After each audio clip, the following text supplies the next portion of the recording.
Ya, Anda kembali di Apa Kabar Indonesia Pagi, kita lanjut perbincangan. Saya mau ke Prof Yono. Prof, mohon dikoreksi ya, nanti saya akan melihat videonya Prof juga. Kalau varian Omikron ini entah bahasanya apa ya, diprediksi atau apa, bisa diketahui sejak 1 tahun yang lalu. Ini tuh yang benar bagaimana, terus maknanya apa sih Prof kalau itu Prof?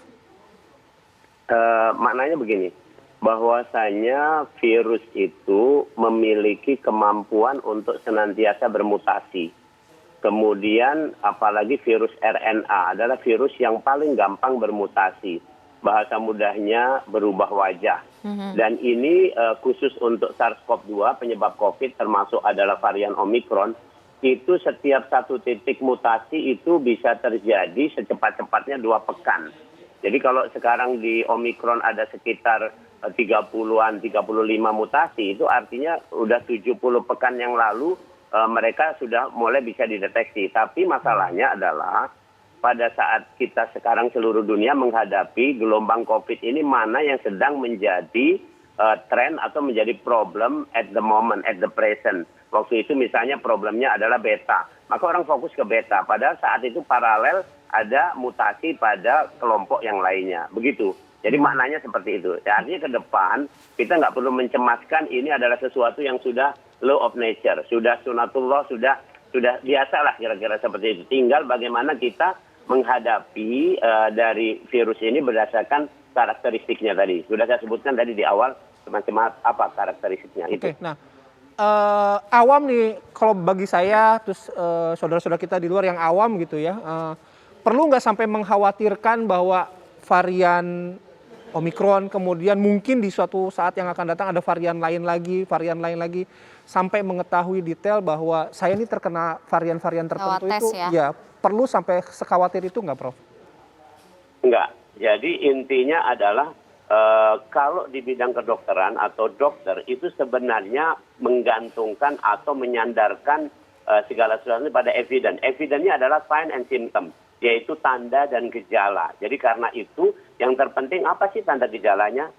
Jadi misalnya contoh, pada waktu Delta kemarin itu adalah tanda gejala mencolok banget adalah sesak nafas. Kalau pada Omikron ini adalah fatigue, yaitu lelah.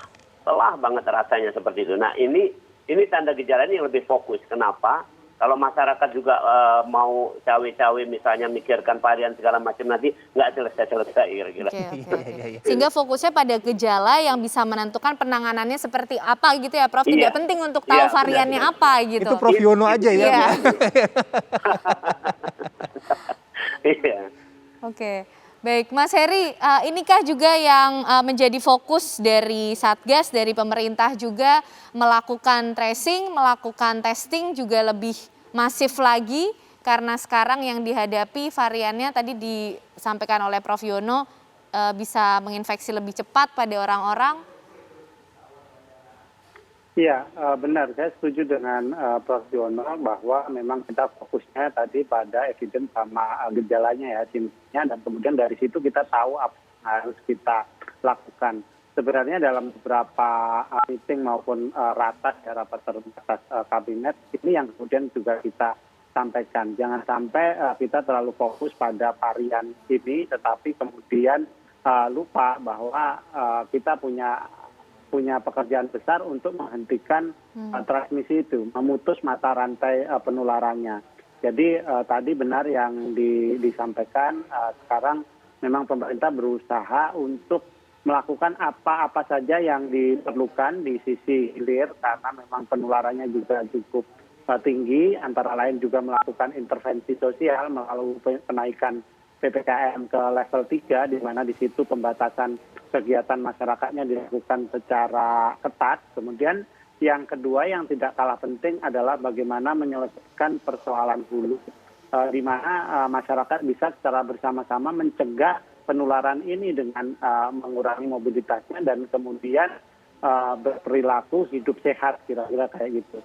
Menggunakan masker, menjaga jarak, itu memang sejauh ini yang efektif untuk mencegah penularan dan memutus mata rantainya. Karena bagaimanapun juga, kalaupun kita sudah divaksin 2 kali bahkan 3 kali booster, risiko tertular itu masih ada jika kita tidak patuh dan disiplin dengan protokol kesehatan. kami menemukan beberapa kasus orang yang terkena COVID dengan vaksin yang lengkap sejak awal di 2020 itu bahkan 4 kali. 4 kali sudah positif. Jadi bulan awal-awal 2020, kemudian Februari 2021, Desember, dan akhirnya di bulan Februari ini kena juga. Ini menunjukkan apa? Bahwa vaksinasi itu tidak cukup untuk kemudian membuat kita kebal terhadap COVID. Yang menjadi kebal terhadap COVID atau terhindar dari penularan ya tadi protokol kesehatan 3M tadi yang harus menjadi belief baru lah ya. Belief baru, keyakinan baru dari masyarakat Indonesia untuk tidak tertular dari virus ini. Oke, baik Mas Heri. Prof Yono, upaya-upaya yang dilakukan tentunya terus mengingatkan masyarakat untuk menaati prokes dan juga melakukan vaksin, Prof. Nah, seefektif apa sih, Prof, vaksin ini untuk kemudian menjadi benteng pertahanan orang-orang dalam menghadapi COVID, apapun variannya, Prof? Oke, baik. Jadi gini, dari 5 varian yang sudah merebak sejauh ini 2 tahun ini, ternyata vaksin itu 80% rata-rata efektif untuk 4 varian sebelumnya. Tapi untuk Omikron itu hanya 33%. Hanya 33%. Karena itu untuk Omikron ada kekhususan. Bahwasanya booster menjadi semacam mandatori untuk menghadapi Omikron. Jadi kalau pemerintah sekarang menggalakkan untuk booster itu tepat karena memang untuk Omikron ini yang sudah 2 kali vaksin atau lengkap itu ternyata hanya punya proteksi 33% terhadap Omikron. Kalau dengan booster harapannya naiknya berapa belum ada penelitian tentang ini. Kemudian yang kedua, saya tetap menyarankan secara klasik ya, dokter dari manapun dari dulu pun itu menyarankan 4 hal.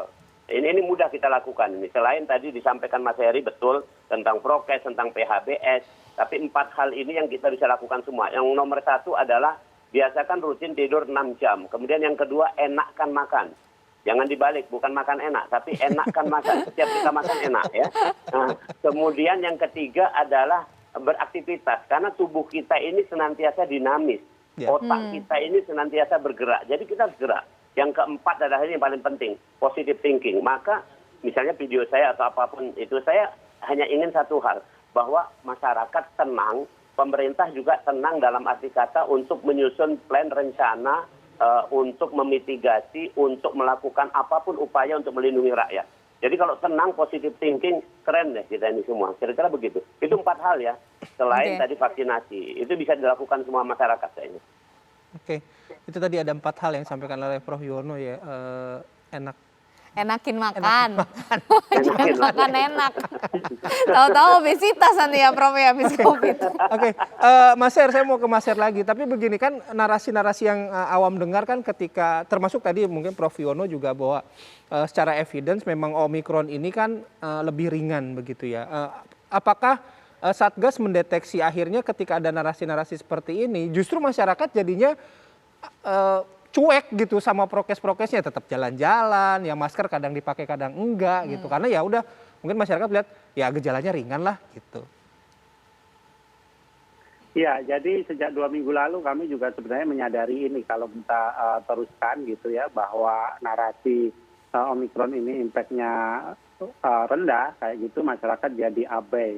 Makanya kita ingatkan masyarakat sekarang adalah fokus bagaimana menghindari hal ini gitu. Menghindari hal ini ya dilakukan ya tadi memang tidak sekedar 3M ya, benar 4 tadi ya, 4 yang tips dari Prof Yono tadi. Di Satgas sejak tahun lalu juga kampanye namanya yang disebut iman, aman, dan imun gitu. Itu komponennya hampir ada semua yang disampaikan dari 4 tadi.